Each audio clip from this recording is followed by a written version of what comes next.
de novo com vocês, de terça a sexta, Jô Soares, 11h30. A lei, a ordem, a justiça. Será que o Brasil vai ter uma nova Constituição? Que Constituição vai ser essa? Já teve gente aí querendo zerar a Constituição. Bom, a verdade é que, por enquanto, não há lei, ordem ou justiça. Só tem interesse pessoal.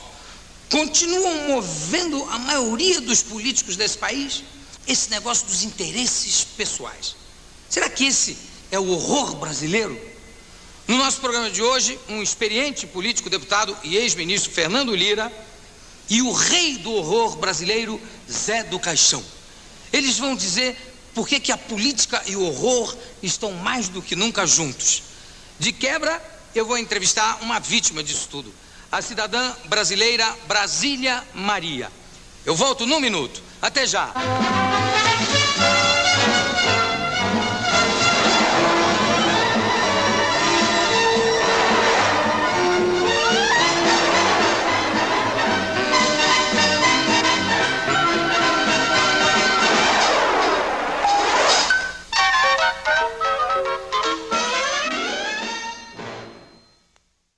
Tec Service Ferro e Aço. Soluções para esquadrias metálicas. Os melhores produtos e ótimo atendimento você encontra aqui. Venha nos fazer uma visita ou solicite seu orçamento pelo fone 3329 1022. Tec Service Ferro e Aço.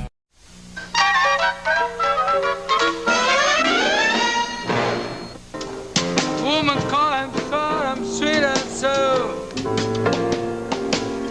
Well, let me tell you, baby, that's all I wanna go.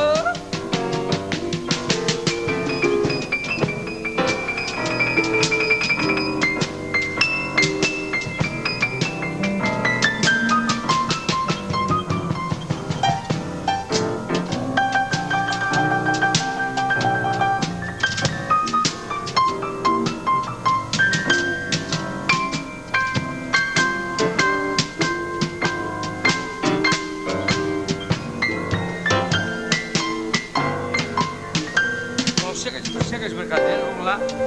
Vamos correndo ali com a menina. Uau! Vamos chamar aqui um moço muito sério, de unhas longas, tá? Um moço que tem números cabalísticos na vida dele, 7 mulheres, 7 filhos. Aliás, a filha dele eu já vi ali, que é uma gatinha e que agora tem assustado criancinhas em parque de diversão. Meu amigo Zé do Caixão. Vem, gatinho.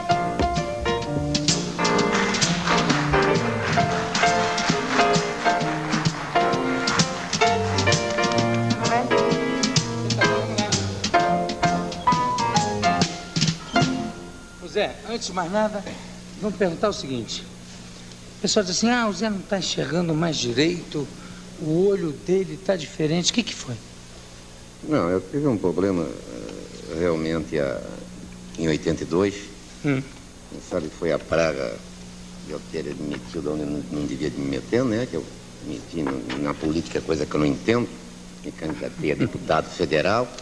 Aí sofri um acidente na época, dentro do carro, justamente uma mulher estava discutindo com o amante e cismou de se jogar na frente do carro. Pera, como é que estava dentro? Uma mulher estava discutindo com o amante, né? Quem era o amante, quem era a mulher? Um advogado, discutindo, então ela não podia ser vista e ela, sei lá, cismou de se suicidar e se jogou em frente do meu carro. Com isso, os estilhaços veio nos olhos, eu fui levado a um pronto-socorro, limparam, ficou por isso mesmo.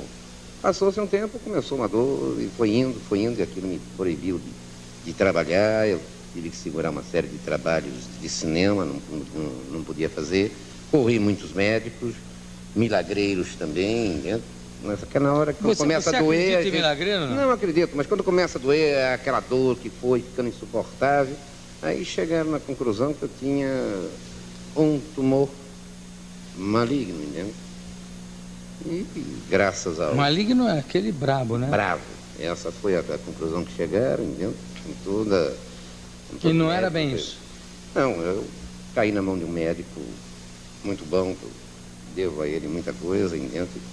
que me operou, eu estou com operação, é o doutor Ednei Graciano do Nascimento. Esse médico praticamente olhou, entende? Sentiu, fez a operação, estou há 15 dias que eu fui operado. Entende? E não se vê, foi arrancado praticamente, levei 5 pontos. O que tinha no teu olho? O que tinha lá dentro? Foi a praga da política. Eu ter entrado em um mundo que não... um mundo que eu não deveria ter entrado, entende? Era justamente um estilhaço de vidro que foi sendo coberto, ficou um fragmento, né, de vidro, foi sendo coberto por uma pele, que era o tal tumor maligno que eu tinha. Agora, Zé, eu me lembro o seguinte, aqui em São Paulo, eu sempre tive a maior admiração por você, eu me lembro de levando você para o Museu de Arte Moderna em São Paulo, Zé do Caixão e tal, o pessoal todo tomando um esquinho e tal. O que você quer, Zé? Quer um uísque? Quer isso? Não, eu quero um samba em Berlim. Aí você mandava ver um samba em Berlim. Quer dizer, você já tinha um clima diferente. Quando eu me lembro que eu falava para você, olha, Zé, você está aí no Cahiers de Cinema. Lembro. E você dizia para mim, isso não interessa muito, o elemento que interessa é que o meu filme está concorrendo aí num concurso de filmes de terror do México. Isso é que me interessa.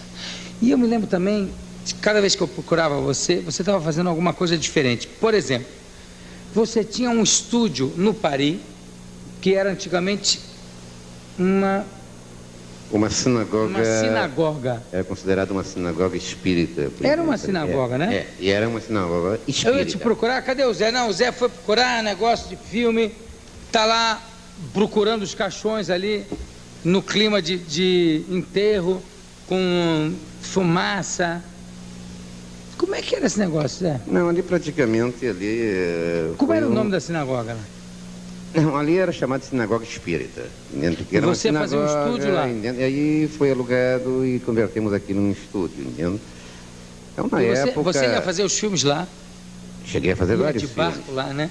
Cheguei a fazer vários filmes, entende? Graube Rocha esteve lá, vendo a minha fita, o meu riozinho. Você sabe que a gente tinha admiração por você há muito tempo, né? Você fez um filme maravilhoso chamado A Sina do Aventureiro. Exato. Sina do Aventureiro. Que o pessoal montava a cavalo, quando tinha que abrir a porteira, parava, abria a porteira, atravessava, não pulava a porteira, né? Atravessava e tinha que matar as pessoas 9 vezes, 9 maneiras de matar as pessoas. E o Zé do Caixão ali era a Academia de Arte Apolo, não é isso? Cinematográfica Apolo, entende? A Sina do Aventureiro foi o primeiro cinemascope brasileiro que nós fizemos na frente do Capanga.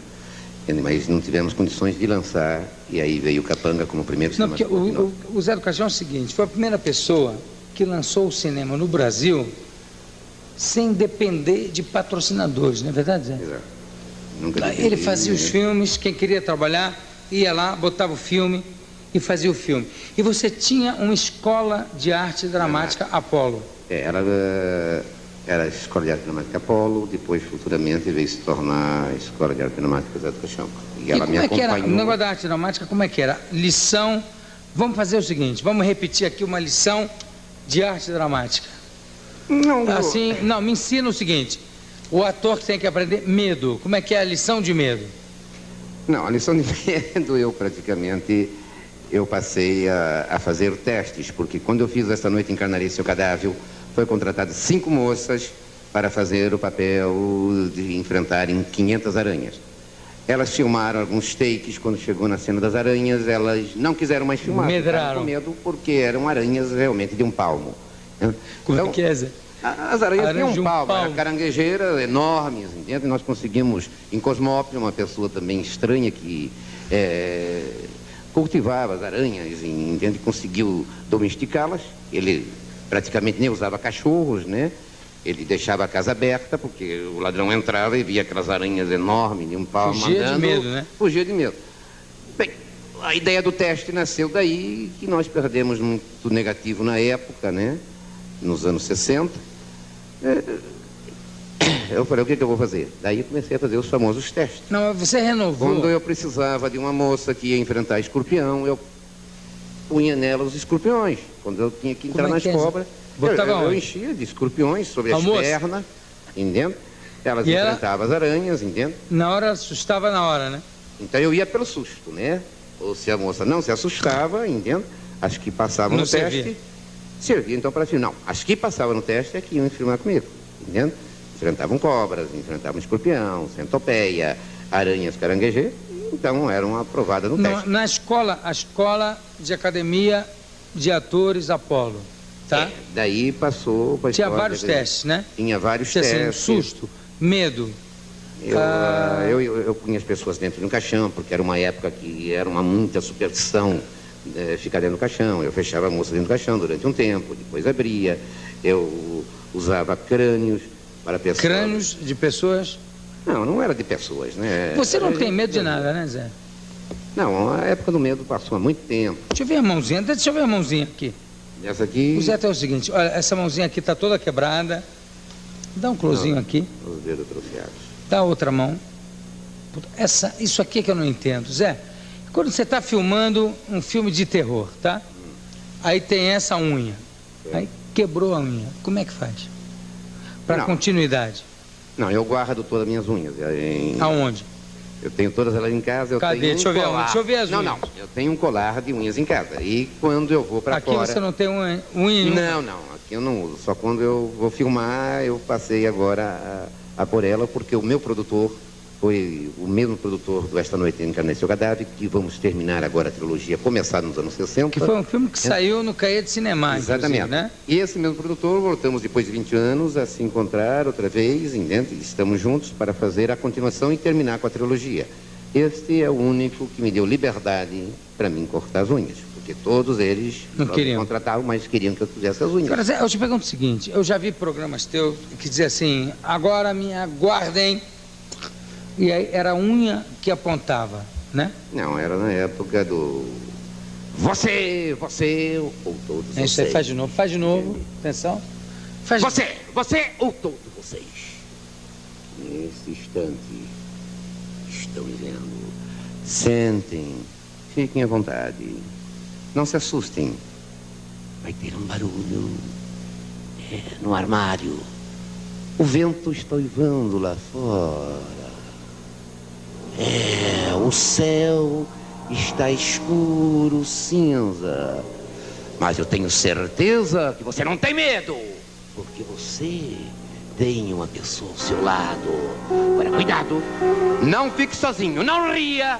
Não ria, esconda realmente o riso, porque se você ri, você está rindo de você mesmo. Nesse instante que as almas penadas, os espíritos errantes estão à solta, meu amigo. Eu sei que você diz que não crê em nada, mas você crê em alguma coisa. Na morte! Você sabe que ela realmente existe como existe a vida. É nesse instante, meu amigo, que você pensa: será que a vida é só comer, trabalhar, dormir e morrer? Ou existe o outro lado, o desconhecido? Exatamente, é o desconhecido que vamos abordar esta noite. Zé, é uma loucura isso. Eu estou apavorado. Não, pelo seguinte, ô Zé, você é uma pessoa tão incrível que quando eu assisti o teu primeiro filme, que era A Sina do Aventureiro, tá? Eu me lembro. Você lembra? Eu lembro. Você nós fazia encontramos, uma versão cabocla do Gaby Reis, né? Com aquela barba, entrava ali, negócio de ouro, vamos discutir e tal. Agora, o seguinte, o que me impressiona é que você foi a primeira pessoa a fazer uma versão do Inferno Gelada. Você lembra disso? Quando o pessoal mergulhava assim, enfiava a cabeça na terra, ia pro inferno, era gelado, não é não? Não, na época...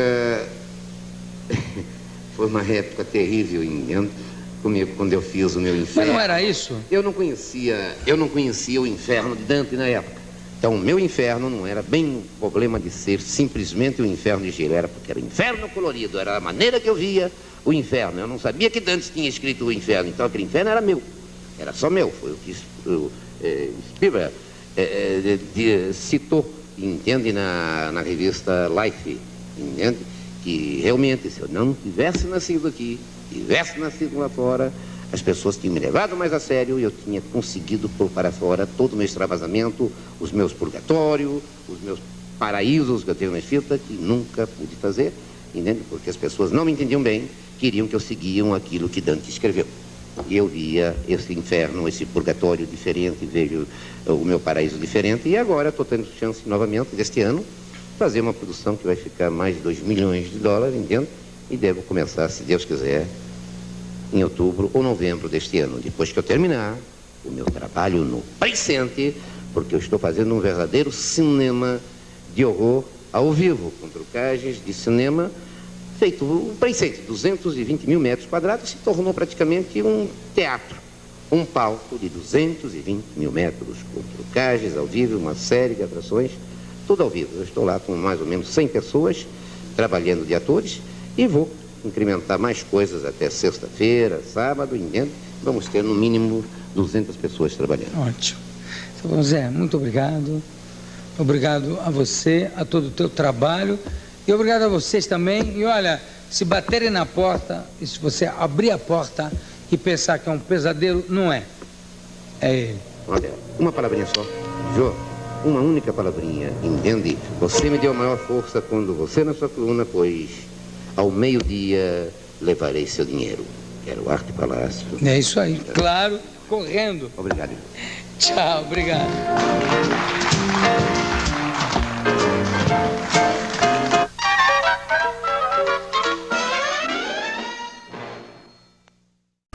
Tech Service, ferro e aço.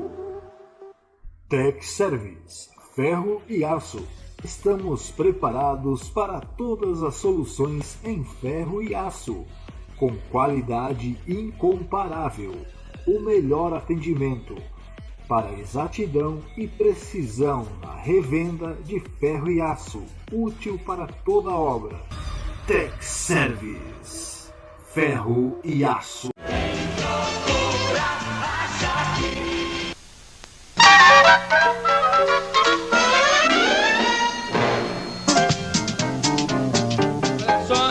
Começou em política bem menino. Dá licença. Começou em política bem menino. Era ministro do Tancredo. É um ministro que até hoje eu acredito nele. De repente não deu, porque agora ele é vice do Brizola. Fernando Lira. Bem,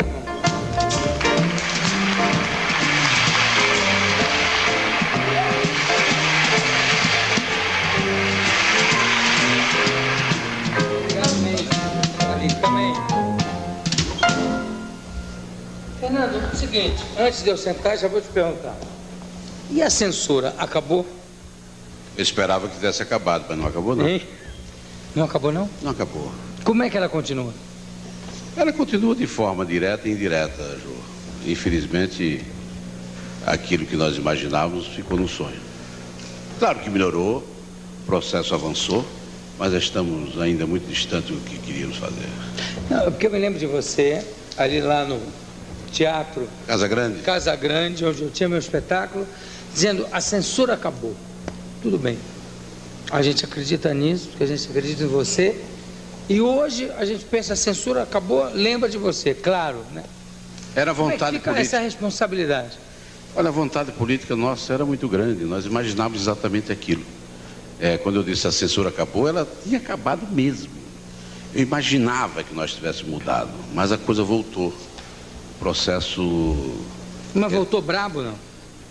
Voltou à mercê dos senhores do dia. Isso não pode acontecer nunca, ou é ou não é. Combater a ditadura não foi tão difícil. O difícil, João, é você erradicar o autoritarismo e plantar a semente da democracia. Aí é uma obra muito difícil, é uma obra que leva anos. Você vê o processo vai e volta, vai e volta, vai e volta. Há quanto tempo nós imaginávamos que tudo tinha acabado, né? E a coisa começa a voltar. Só você vê o anúncio dos ministros aí que estão para chegar no país, e você tem ideia de que está vivendo 83 e 84, já vão 4 anos. Mas não te assusta isso? Me assusta, mas ao mesmo tempo me dá força de continuar lutando. É verdade, dentro desse processo todo, que o Tancredo queria qualquer coisa, mas não queria o Sarney como vice? Olha, eu falo como testemunha da história. Eu estava em Recife quando ele me procurou e dizia: Fernando, vamos ver se a gente coordena o nome de Luiz Cavalcante. Depois o Aureliano, o Marco Maciel indicaram, o Sarney, ficou muito difícil para Tancredo dizer não. Ele nunca disse não. Ele, nesse episódio, ele imaginava que era importante construir, era importante somar. E como o Sarney vinha como a dissidência do PDS naquela oportunidade, não tinha outro caminho senão aceitá-lo. Mas o que você achava na época disso? Olha, eu entendi. Do medo de repente, o Tancredo não ser. Não, nunca imaginei. Que é uma coisa que a gente nunca imaginava, né? Então nunca passou pela minha cabeça, Jô, que o presidente Tancredo não fosse o presidente. Nunca passou pela cabeça. E não passou na cabeça de ninguém. De ninguém, quer dizer, quando nós imaginávamos na terça-feira, quando eu soube que o presidente Tancredo estava doente, eu fiquei atônito, né? Mas o mais grave não foi o presidente Tancredo adoecer, o mais grave não foi o presidente Tancredo morrer, porque o presidente Tancredo tinha a consciência de que era instrumento da sociedade para a transição. O mais grave foi o presidente Sarney não encarnar esse espírito. E na primeira hora eu confesso, Jô, que eu acreditei que ele tinha mudado. Eu também. Nós todos acreditamos. Nós todos acreditamos para valer. Eu acreditava que ele havia mudado, que ele... E como eu acredito nos homens, eu pensei que ele tinha mudado, tinha passado por uma metamorfose e era outro homem. E por que ele não mudou? Ele não mudou porque não mudou. Não mudou porque continuou o mesmo.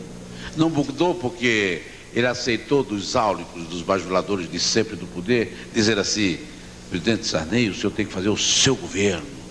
Não, os ministros são seus.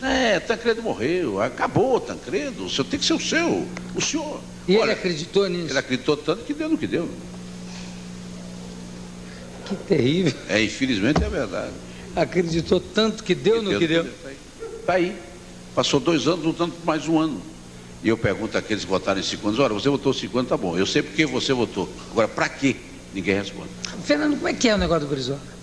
Olha... Você acredita mesmo no Brizola como uma possibilidade de salvação para esse país? Olha, eu estou absolutamente convencido, João, absolutamente convencido. E eu só faço as coisas convencido. Não tem como eu praticar atos políticos por oportunismo. Eu faço porque acredito. Eu examinei o quadro, eu refleti, aprofundei. E nós estamos vivendo realmente um clima de guerra civil. Nós estamos precisando de uma liderança que tenha densidade política, densidade eleitoral, seja uma referência, tenha história, tenha uma coerência. Está falando do Jânio, não? Não, estou falando do Brizola, porque o Jânio tem uma coisa fundamental: o Jânio não fica, o Jânio sai. Eu preciso de alguém que fique, alguém que permaneça, alguém que tenha compromisso, alguém que cumpra compromisso, alguém que seja realmente aquele homem capaz de fazer as transformações que nós estamos precisando. Mas não é terrível. E eu fui para o Brizola, Jô. O Brizola é o outro lado do rio sem a ponte. Eu confesso a você que eu tinha que optar exatamente por aquele que eu entendo que tem força política capaz de mudar. E nós, você há de admitir, não é possível continuarmos do jeito que estamos no Brasil. Mas não é terrível a gente, depois de tanto tempo, a gente ter 2 opções, ou seja, o Brizola, aliás, meu querido amigo Leonel, em quem votei para governador do Rio de Janeiro, e do outro lado ter o Jânio despertando e acordando. Mas você imagina se só tivesse o Jânio, que desgraça, né? Você não acha terrível que de repente seja preciso uma pessoa com carisma, com esse nível de catalisar opiniões para ser presidente? Mas vem cá, eu estou falando o seguinte, não, eu não vou comparar, vou dizer o seguinte: o Brizola, que é uma pessoa, porque eu tenho a maior admiração, porque eu fiz campanha para governador do Rio de Janeiro, que me chama de meu amigo, e idem. Agora, eu fico impressionado com o seguinte, que de repente o Brizola sai para fazer alianças com o Júlio Campos, sai para fazer aliança com o PDS no Rio Grande do Sul, entende? Isso é que eu não entendo, que me parece um ranço tão antigo a nível de política, que eu fico assim, pasmo, o que aconteceu? No meu modo de ver, que eu não quero justificar nem explicar alianças que eu não tenho nada a ver com isso, que foram feitas ao longo do processo político. O problema é o seguinte: o Brizola realmente teve dificuldades imensas de criar o partido, de implantar o partido, porque ele ficou realmente isolado, ficou cercado. Então, alguém que se dispunha em qualquer estado a ser, naquela oportunidade, o porta-voz, não digo porta-voz... Mesmo que seja o Maluf. Não é... Se for o Maluf em São Paulo, meu querido, estou aqui com o Brizola, ele aceita. Não é isso, não é isso. Aceita o Júlio Campos, aceita... Naquela oportunidade, ele realmente deixou que o partido fizesse alianças que hoje não faria, que era apenas para implantar o partido. E hoje não faria? Hoje não. Por quê? Hoje não. Hoje a gente sente claramente que o nosso projeto, que é o meu projeto, e eu fui por Brizola dentro dessa perspectiva, é um projeto de modernização, é um projeto que leva uma ideologia de centro-esquerda, um projeto que é sintonizado com a social-democracia europeia. Agora, você há de convir o seguinte... Hoje você garante que o Brizola não faria nenhuma aliança decepcionante? Olha, eu creio que não, Jô. É claro que em alguns... Posso acreditar nisso? Olha, eu estou dentro dessa coordenação, exatamente dentro desses princípios. Sei que Brizola se violenta com algumas coisas que aconteceram e que poderão acontecer, mas onde for possível nós evitarmos esse tipo de colocação, nós vamos evitar, porque nós queremos fazer as transformações. E para fazer as transformações é fundamental que nós temos quadros políticos. É por isso que nós vamos fazer um grande conselho político, formado por pessoas que tenham realmente compromisso com as mudanças, compromisso com as transformações, para realmente fazermos projetos de mudança no país. Porque, Jorge, já vamos há 4 anos e o povo está com um sentimento seríssimo. Infelizmente tem você e outras figuras que quebram esta coisa incrível que é o sentimento do povo brasileiro hoje, que é o sentimento de desencanto. O nosso compromisso é quebrar esse desencanto e fazer com que tenhamos condições de mudar esse país. Eu vou de coração tentar mudar. E eu tenho a impressão que eu conto com você, porque você é da mudança também. Tá bom, Fernando. Muito obrigado. Tá, um abraço grande. Um grande abraço. Estamos aí, tá? E muito para. Olha, eu gostei demais desse conjunto. Que maravilhoso, viu? Maravilha, né? Vamos lá, de novo.